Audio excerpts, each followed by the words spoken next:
Ini adalah lobi Hotel Adres Jabal Omar.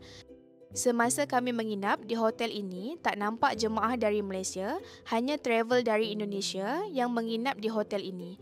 Ianya antara hotel 5 bintang yang harganya tidak terlalu mahal. Jarak antara hotel ke dataran Masjidil Haram hanyalah 5 minit. Pihak hotel juga ada menyediakan perkhidmatan shuttle. Shuttle akan bergerak sebaik sahaja penumpang naik.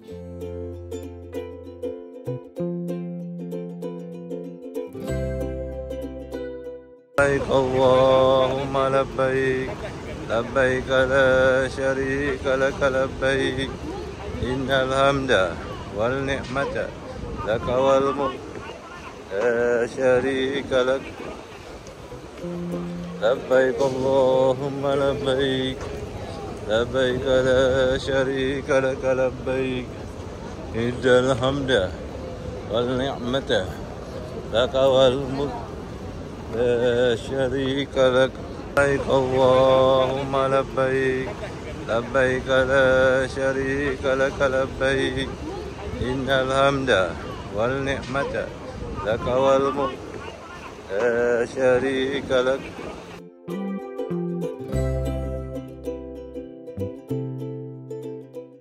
اللهم لبيك لبيك لا شريك لك لبيك إن الحمد والنعمة لك والملك لا شريك لك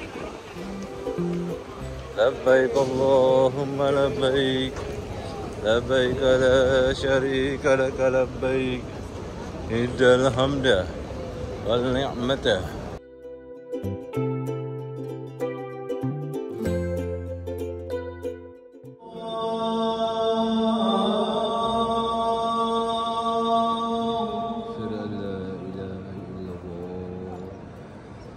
أشهد أن لا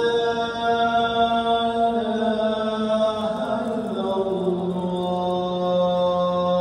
Alhamdulillah, selesai umrah kami yang pertama.